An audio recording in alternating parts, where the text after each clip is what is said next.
Bienvenido, gracias por acompañarme en este tema número 2. Como hemos visto en los temas anteriores, hemos iniciado el estudio del derecho en la Edad Media. El derecho y la legislación en la Edad Media estaba caracterizado por tres frentes normativos. El primer frente normativo estaba en el derecho romano de Oriente, con el Imperio Romano, cuya capital estaba en Constantinopla. El segundo frente se encontraba en el derecho canónico, aquel que surge de los experimentos filosóficos de la Iglesia Católica Romana y cuya sede principal estaba en Roma. Teníamos también el derecho del Imperio Carolingio, aquel que fue codificado mediante las epistolares que dictaba el emperador Carlomagno.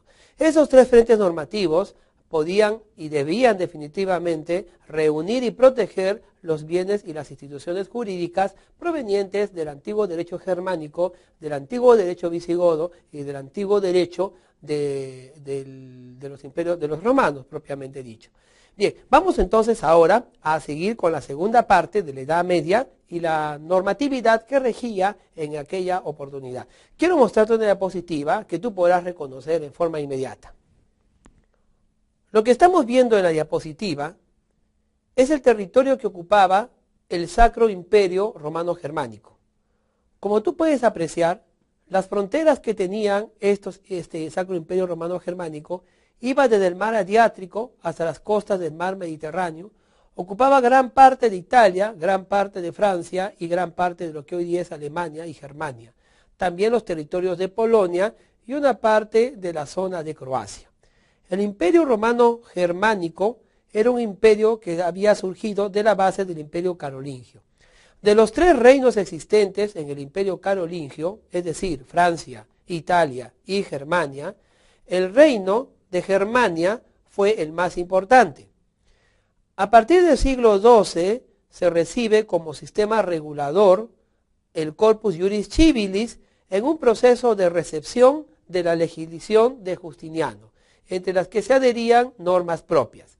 Es decir, el Sacro Imperio Romano Germánico recibe la normatividad y las instituciones protegidas y amparadas por el Corpus Juris Civilis, y de esa manera se realiza una recepción de esa legislación. El Sacro Imperio Romano Germánico, a través de este proceso de recepción, comienza a tener una producción jurídica que se expresó en la elaboración de leyes dictadas por el emperador, con la aprobación de los mayores en las denominadas dietas imperiales. Estos mayores estaban conformados por gente noble afín a la corona. Lo que vemos en la diapositiva es una de las coronas que en su momento usaban los grandes emperadores del Sacro Imperio Romano Germánico, como Otón I y sus sucesores. Estas dietas imperiales, estas que se constituían en leyes, que se dividían en dos clases. El primer grupo de leyes eran las leyes de organización política y las leyes de la paz. Entre estas leyes de la paz se encuentra el concordato firmado en la ciudad de Worms en el año 1122 que puso fin a la denominada Guerra de las Investiduras. Las leyes de la paz entonces constituyen una forma de norma legal que comienza a regir la vida del Sacro Imperio Romano Germánico. Junto con estas leyes de paz, como el concordato de Worms, se encuentra también la Sententia de Regalibus. La Sententia de Regalibus, firmada y emitida en el año 1158, se realizó con motivo del reparto de las regalías en Italia, que fueron incorporadas más tarde en los libros Feodorum. Dentro de las leyes de la paz, ubicamos también a la denominada Ley de la Paz Territorial, jurada en la Maguncia. En la imagen podemos ver a Otón I, uno de los grandes emperadores del Sacro Imperio Romano Germánico, quien fue uno pues que llevó la corona que acabamos de ver y que se encuentra exhibido en museos de la actualidad. Tanto Otón I como los siguientes emperadores del Sacro Imperio Romano Germánico trataban de recepcionar la legislación de Justiniano, que como ya hemos dicho en repetidas ocasiones, contenía las instituciones que el Imperio Romano en su época había, a través de sus principales pensadores y jurisconsultos, había rescatado y consolidado. La Libre Fedurum, como nosotros mencionamos, era una suerte de leyes incorporadas al Código Justineneo.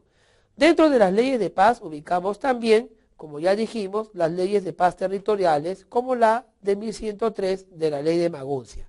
Junto con estas leyes de la paz y estas leyes de organización política, surgió una legislación denominada la legislación de las asambleas, o también legislación de las dietas. Las asambleas o dietas estaban formadas por la aglutinación de representantes de las diferentes regiones del Sacro Imperio Romano Germánico. Estos representantes de las regiones podían dirigirse al emperador a través de las denominadas peticiones, elecciones, constituciones que aprobaban directamente el monarca o por los señores. Es decir, si alguna región del Sacro Imperio Romano Germánico quería que una normatividad se aplicara a su región o a todo el imperio, tenía que hacer una petición formal mediante estos tres pedidos, peticiones, elecciones o constituciones, al emperador, para que éste, en forma personal o por medio de los señores facultados para ello, pudieran homologarla y darla validez. Cabe mencionar que desde la época de Carlomagno, cuya figura podemos ver, el emperador no obraba solo. Siempre recurría a lo que se llamaba sus consejeros o también a representantes de la nobleza que, uniendo su criterio al del emperador, podían determinar y homologar alguna norma legislativa. Cabe mencionar también que la primera exposición del derecho sajónico se denominó Espejo de Sajonia y fue redactada en el año 1220. El Espejo de Sajonia, o primera exposición de las leyes que regían a los sajones, en contraprestación a las leyes que Carlomagno quería instaurar a ellos por la fuerza, mediante el imperio carolingio y la ley carolingia, en contraprestación a eso, fue finalmente homologada y de carácter feudal aprobada en dos partes. Esta obra de carácter feudal tiene en la primera parte un libro denominado Derecho Territorial, y en la segunda denominado Derecho Feudal. Ambas partes del libro expone la normatividad y la legislación en la cual se vivía en las sociedades sajonas. Obviamente, esta normatividad, al ser homologada por Sacro Imperio Romano Germánico, la legalizaba para el uso de la vida por parte de los sajones. Oficialmente, el imperio, o Reich, se componía del rey, que había de ser coronado emperador por el mismo Papa, tenemos la imagen de Otón I, hasta el año 1508. El imperio o Reich, compuesto de una manera monárquica, y los Reichsstände, o estados imperiales de los pueblos germánicos. Como podemos ver en la diapositiva, podemos encontrar muchas regiones y cada una tenía sus estados imperiales. No se llamaban departamentos o regiones, como aquí, sino se recibían el nombre de Reichsstand. Estos estados imperiales eran, en su mayoría, habitados por los pueblos germánicos que formaban parte del Sacro Imperio Romano Germánico. La coronación papal de Carlomagno, uno de los grandes emperadores y fundadores de este imperio, como emperador de los romanos en el año 800 después de Cristo, constituyó el ejemplo que siguieron los posteriores reyes. Y fue la actuación de Carlomagno defendiendo al Papa frente a la rebelión de los habitantes de Roma, lo que inició la noción del emperador como protector de la Iglesia. Ya le había explicado a ustedes en clases anteriores que el derecho canónico y los derechos posteriores ya no consideraban que el emperador sea divino, pero sí consideraban que su poder era de origen divino y que era voluntad divina. La coronación de Carlomagno, como ya dije, representa entonces el perfil de los monarcas de aquella época de proteger a los papas que se turnaban en el pontificado del Imperio Romano. Convertirse en emperador requería entonces acceder previamente al título de rey de los alemanes, también denominado Deutscher-König. Desde tiempos inmemoriales, los reyes alemanes habían sido designados por elección. En el siglo IX era elegido entre los líderes de las 5 tribus más importantes: los francos, los sajones, los bávaros, los suevos y los tirungios. Todos estos pueblos bárbaros, unificados ya bajo el imperio germánico, posteriormente dieron a luz a los famosos ducados. Los duques laicos y religiosos del reino tenían que elegir próximamente al rey, reduciéndose finalmente a los llamados Kurfürsten, príncipes electores. La existencia de los príncipes electores en realidad demuestra que no todo el poder prescindía en el rey o en el emperador. Ya en la Edad Media y en la época de la Reforma, los príncipes electores tuvieron tremendo poder al discutir y pelear una cota de poder con el emperador y con los representantes de la Iglesia Apostólica Romana. Los príncipes electores tenían bajo su jurisdicción diferentes tierras y diferentes súbditos. Los príncipes electores constituían esa fuerza noble que contaban incluso con economía y con ejércitos propios. El colegio de electores finalmente quedó establecido mediante la bula de oro del año 1356. El establecimiento de este colegio de electores constituye el triunfo de los príncipes electores, antiguos duques y antiguos líderes de las 5 tribus más importantes, un triunfo político que reparte una cuota de poder y hace del imperio, Sacro Imperio Romano Germánico, un imperio con poderes en alguna forma delegados. Inicialmente hubo 7 electores, pero su número fue variando ligeramente a través de los siglos. El consejo o colegio de electores entonces marca un hito importante de la Edad Media respecto al poder absoluto del emperador.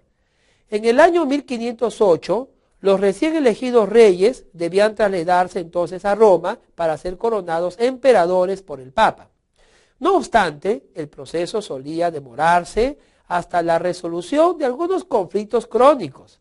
Por ejemplo, había que imponerse en el inestable norte de Italia, resolver disputas pendientes o personales con el patriarca romano. Solamente así el Papa romano podía de alguna manera nombrar pues emperador al rey que había sido elegido por los príncipes electores. Eso fue el destino de Otón I y de todos los reyes del Sacro Imperio Romano Germánico que lo precedieron y lo sucedieron. Las tareas habituales de un soberano, como decretar normas o gobernar autónomamente el territorio, fueron siempre, en el caso del emperador, sumamente complejas. Su poder estaba fuertemente restringido por los diversos líderes locales. Desde finales del siglo XV, el Reichstag, conocido como la Dieta, se estableció como un órgano legislativo del imperio, una complicada asamblea que se reunía a petición del emperador, sin una periodicidad establecida y en cada ocasión en una nueva sede. En 1663, el Reichstag se transformó en una asamblea permanente. Es importante mencionar que todo este bagaje normativo e institucional iba a tener una importancia especial en el inicio de lo que más tarde sería ese fenómeno social conocido como la Reforma. En la Reforma fueron los príncipes electores quienes, disputándose el poder con el emperador y con la Iglesia romana, establecieron la libertad de su conciencia, declarándose y protestando contra las intenciones del emperador de aquel entonces de no acceder al avance de la Reforma en las ciudades y pueblos donde ésta no había sido predicada. Este ejemplo de la Reforma nos da pues a nosotros, nos ilustra necesariamente ese constante litigio que había por la normatividad y el poder. Los estados imperiales eran conocidos como Reichstag. Ya hemos mostrado, y volvemos a hacerlo, el mapa en el cual el Sacro Imperio Romano Germánico demostraba sus estados imperiales. Cada estado imperial era una entidad considerada con ese nombre. Conforme a las leyes feudales, no tenía más autoridad por encima que la del emperador del Sacro Imperio Romano. Entre dichos estados se contaban territorios gobernados por un príncipe o duque, y en algunos casos reyes. A los gobernadores del Sacro Imperio, con la excepción de la corona de Bohemia, no se les permitía ser reyes de territorios dentro del imperio, pero algunos gobernaron reinos fuera del mismo, como ocurrió durante algún tiempo con el reino de la Gran Bretaña, cuyo rey era también príncipe elector de Hannover. Los príncipes electores, como ya dijimos, eran aquellos que dirigían estos estados imperiales. Cada estado imperial tenía cierta autonomía, pero estaban íntimamente relacionados con los mandatos del Sacro Imperio Romano Germánico. Los territorios gobernados por estos príncipes estaban bajo la jurisdicción de este duque o este príncipe que actuaba como rey. Aunque no tenía el nombre de rey, las facultades de disposición, las facultades de gobierno y administración estaban relacionados con facultades muy poderosas que incluían de alguna forma cierta extraterritorialidad. El príncipe elector era aquel autoridad suprema de un estado imperial y por encima de él estaba el emperador, que como ya dijimos, para hacerlo tenía que haber sido primero rey elegido por todos los príncipes electores o por derecho de sangre y haber sido coronado por el pontífice de Roma. Otra forma de territorios que tenían los estados imperiales era el denominado territorio eclesiástico. Los territorios eclesiásticos eran dirigidos por un obispo o un príncipe obispo.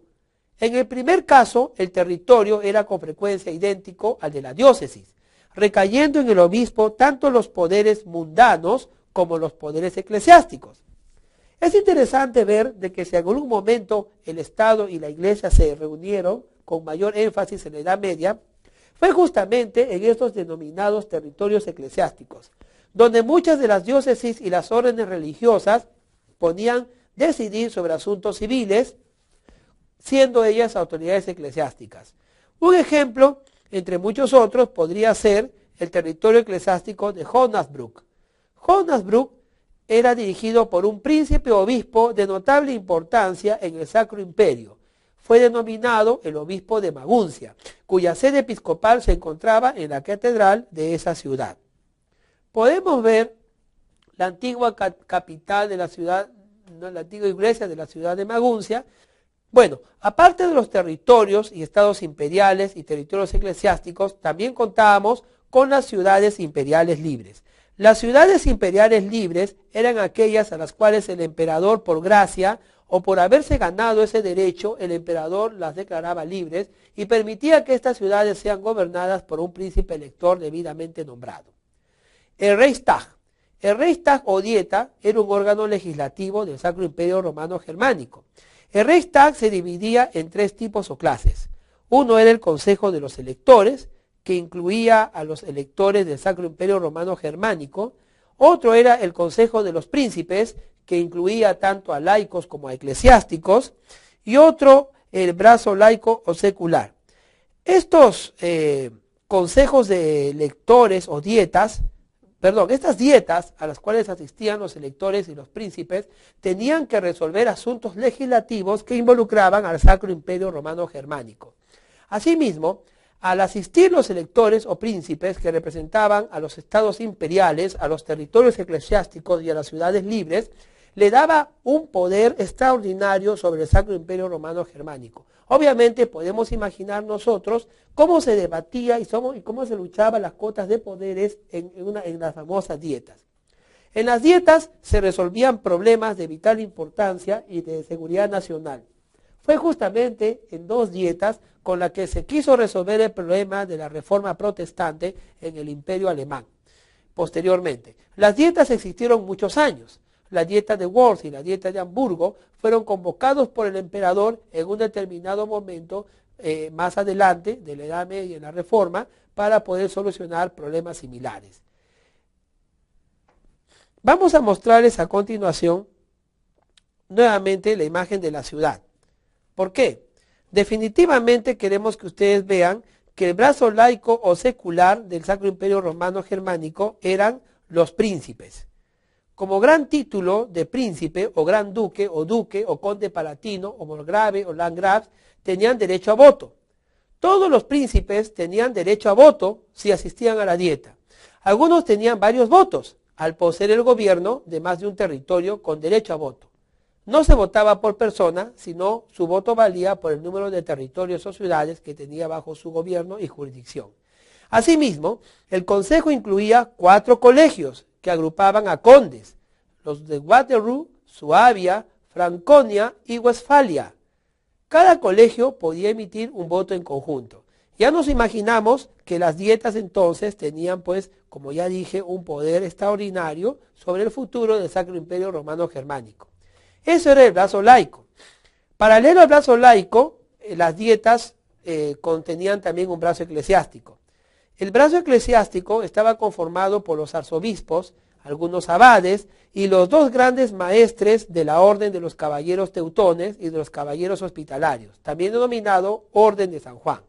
Tenían cada uno de ellos un voto. Varios abades más estaban agrupados en dos colegios. Uno de ellos era el de Suabia y otro era el colegio de abades de Rin. Y cada colegio tenía un voto colectivo. El Consejo de las Ciudades Imperiales incluía también representantes de esas ciudades agrupados en dos colegios, teniendo cada uno un voto colectivo. No obstante, no era totalmente igual al resto, ya que no tenía derecho de voto en diversas materias, como en el de la admisión de nuevos territorios. El imperio contaba con dos cortes. La primera era la conocida como Reichshofrat, también conocida como Consejo Aulico, en la corte del rey emperador, con posterioridad asentada en la ciudad de Viena, y el Reichskammergericht, establecida mediante la reforma imperial del año 1495. Tanto el Reichshofrat como el Reichskammergericht son, de alguna manera, cortes que resolvían los problemas judiciales del Sacro Imperio Romano. Como vemos, la normatividad que regía este imperio era bastante estricta y buscaba de alguna manera acercarse ciertamente a la modernidad. El régimen jurídico de las ciudades. En la primera fase de su estructura jurídica, toda ciudad medieval libre o dependiente tenía un señor de la ciudad. También tenía un señor del territorio municipal, que era a su vez señor del mercado, a quien se le pagaban los impuestos aduaneros y de intercambio, y un señor del tribunal. Desempeñaban este cargo el mismo monarca, como ocurrió en las ciudades de Colonia y Magdeburgo, cuya foto podemos ver en la diapositiva. O también un laico aristócrata, lo que ocurrió en algunas ciudades italianas.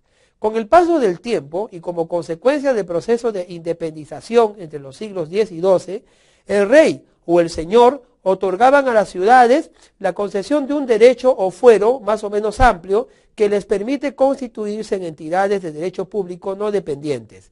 Llegan entonces estas ciudades libres a convertirse en centros políticos de legislación y administración autónomas y en circunscripciones enteramente independientes. La noción de autonomía municipal se presenta en cada ciudad como el inicio del asentamiento de las bases para un futuro derecho municipal, que se va elaborando con el correr del tiempo mediante la actividad intensa de los denominados tribunales municipales. A la par del derecho del Sacro Imperio Romano Germánico, se desarrollaba en otra parte del territorio europeo el derecho anglosajón o anglo-sajónico. El derecho anglosajón es muy importante en el desarrollo de la Edad Media. Los anglos y los sajones fueron los primeros germanos que introdujeron leyes escritas en la Gran Bretaña, configurando el carácter germánico de este sistema jurídico. Las leyes anglosajónicas o anglosajonas se elaboraron conforme a modelos romanos, con mezcla de principios eclesiásticos y preponderancia de algunas costumbres. Los obispos aparecen como consejeros legales del monarca. En el año 725, el rey de Welsh estableció el juicio por jurado, compuesto por el rey y 12 hombres sabios. Se aplica la ordalia, que es un método que consistía en que el acusado pase por pruebas terribles, y si sobrevivía era considerado inocente. Sin embargo, el fenómeno más importante fue la aparición del denominado common law, es decir, del derecho común, que emergió en el siglo XII en el reinado de Enrique II, quien dirigió el reino entre 1154 y el año 1189. El common law y su aparición coincide con el aumento de los archivos y los registros donde se almacenan los precedentes judiciales. El gobierno de Enrique II está marcado con el aumento de litigios sobre las propiedades en el campo y en la ciudad. Surge entonces el fenómeno de la unidad jurídica por las decisiones de los tribunales reales de justicia que desplazaron a la fuente de la costumbre. Será la opinión de los tribunales de justicia los que finalmente decidirán la resolución de los conflictos.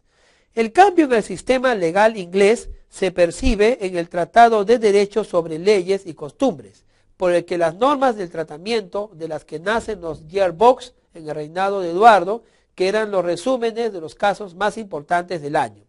Los yearbooks definitivamente ayudan al derecho anglosajón y establece la jurisprudencia, es decir, las resoluciones y las sentencias de los magistrados como posibles de ser invocados en la resolución de los conflictos. A la par del derecho anglosajón, en Francia también hay un desarrollo de la normatividad. El panorama francés en la Edad Media era heterogénea, en lo jurídico por la falta de unidad política, y puede formularse una característica general. Cada feudo estaba regido por un sistema territorial propio. Así, en los siglos XI y XII, el norte de Francia era la zona donde prevalecía la costumbre y el sur correspondía al derecho escrito, que era el derecho romano. Al extinguirse la Edad Media, se encuentran en Francia las siguientes fuentes. Se encuentran, por ejemplo, las ordenanzas reales, que recibían diversos nombres como ordenanzas, edictos y letras patentes. También encontramos el derecho consuetudinario en el norte y el derecho romano en el sur. Francia, pues, tenía un bagaje de legislaciones con lo cual resolvía sus conflictos, que no necesariamente era unificada. El derecho canónico incluso era usado para cuestiones sujetos a las jurisdicciones de la Iglesia. Son entonces, con la aparición de los famosos glosadores, quienes, siendo especialistas del derecho, en el siglo XI comienzan a estudiar el derecho romano clásico y se limitan a glosar, es decir, a comentar cada una de las palabras que componía la definición de un determinado material de derecho romano, pero sin ninguna actualización. El que inicia estos métodos fue Irnerio, y tenemos también a otros como el búlgaro Martín García, Hugo de Alberico, y llega a su culminación con el gran glosador Acucio. Las glosas son interpretaciones anteriores a la glosa ordinaria. La glosa ordinaria fue una obra publicada en 1927 y equiparó en autoridad al texto de las Pandectas y se clausura con esto el primer grado teorético de la ciudad jurídica medieval.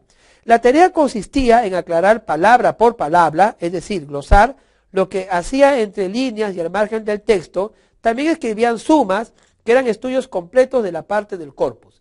Los posglosadores o conciliadores tratan de realizar una tarea de orden práctico. Abordaron los textos romanos con mayor libertad. No se proponían explicar la letra, sino indagar la razón de ser de la ley.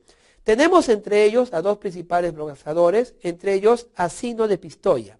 Sino de Pistoia, a quien vemos en la pantalla, en la imagen que tenemos en la diapositiva, vivió entre los siglos XIII y XV y desarrolla una obra posglosadora en la que, luego de leer las normas romanas, él daba su opinión y su interpretación. Podríamos decir que los glosadores eran transcriptores, traductores, mientras que los posglosadores eran intérpretes.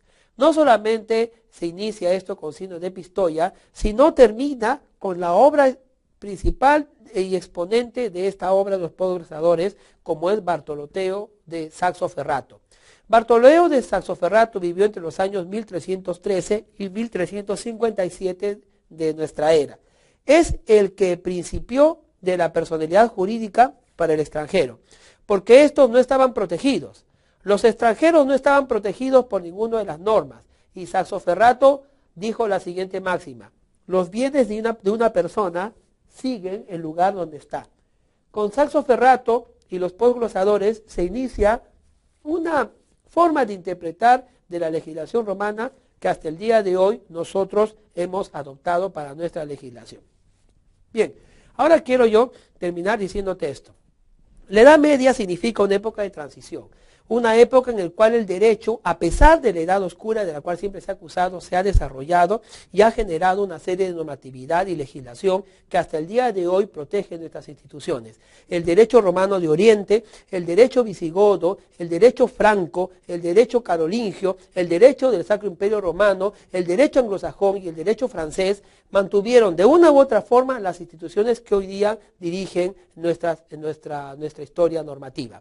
Entonces, siendo esto, se aventuraba a una edad diferente, la edad moderna, aquella edad en la que también iba a significar una edad de transición, desde las instituciones romanas y medievales hacia la apertura de una edad contemporánea. Quiero pedirte que me acompañes en este recorrido futuro en los temas que nos vienen para adelante. Te animamos a que sigas adelante en el estudio de la historia, porque la historia del derecho es importante para comprender la normatividad de estos tiempos. Gracias por tu atención.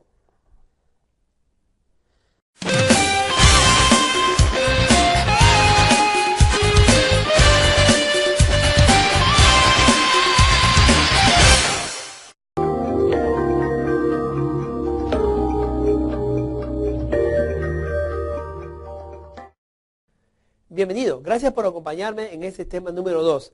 Como hemos visto en los temas anteriores, hemos iniciado el estudio del derecho en la Edad Media. El derecho y la legislación en la Edad Media estaba caracterizado por tres frentes normativos. El primer frente normativo estaba en el derecho romano de Oriente, con el Imperio Romano, cuya capital estaba en Constantinopla. El segundo frente se encontraba en el derecho canónico, aquel que surge de los experimentos filosóficos de la Iglesia Católica Romana y cuya sede principal estaba en Roma.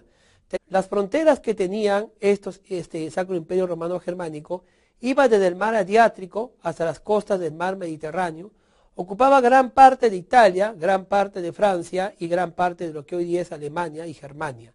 También los territorios de Polonia y una parte de la zona de Croacia.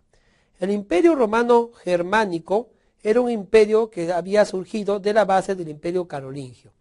De los tres reinos existentes en el Imperio Carolingio, es decir, Francia, Italia y Germania, el reino de Germania fue el más importante. A partir del siglo XII se recibe como sistema regulador el Corpus Juris Civilis en un proceso de recepción de la legislación de Justiniano, entre las que se adherían normas propias. Es decir, el Sacro Imperio Romano Germánico recibe la normatividad y las instituciones protegidas y amparadas por el Corpus Juris Civilis, y de esa manera se realiza una recepción de esa legislación. El Sacro Imperio Romano Germánico, a través de este proceso de recepción, comienza a tener una producción jurídica que se expresó en la elaboración de leyes dictadas por el emperador, con la aprobación de los mayores en las denominadas dietas imperiales. Estos mayores estaban conformados por gente noble afín a la corona. Lo que vemos en la diapositiva es una de las coronas que en su momento usaban los grandes emperadores del Sacro Imperio Romano Germánico, como Otón I y sus sucesores. Estas dietas imperiales, que se constituían en leyes, que se dividían en dos clases. El primer grupo de leyes eran las leyes de organización política y las leyes de la paz. Entre estas leyes de la paz se encuentra el concordato firmado en la ciudad de Worms en el año 1122, que puso fin a la denominada Guerra de las Investiduras. Las leyes de la paz entonces constituyen una forma de norma legal que comienza a regir la vida del Sacro Imperio Romano Germánico. Junto con estas leyes de paz, como el Concordato de Worms, se encuentra también la Sententia de Regalibus. La Sententia de Regalibus, firmada y emitida en el año 1158, teníamos también el derecho del Imperio Carolingio, aquel que fue codificado mediante las epistolares que dictaba el emperador Carlomagno. Esos tres frentes normativos podían y debían definitivamente reunir y proteger los bienes y las instituciones jurídicas provenientes del antiguo derecho germánico, del antiguo derecho visigodo y del antiguo derecho de los imperios, de los romanos propiamente dicho. Bien, vamos entonces ahora a seguir con la segunda parte de la Edad Media y la normatividad que regía en aquella oportunidad. Quiero mostrarte una diapositiva que tú podrás reconocer en forma inmediata. Lo que estamos viendo en la diapositiva es el territorio que ocupaba el Sacro Imperio Romano Germánico. Como tú puedes apreciar,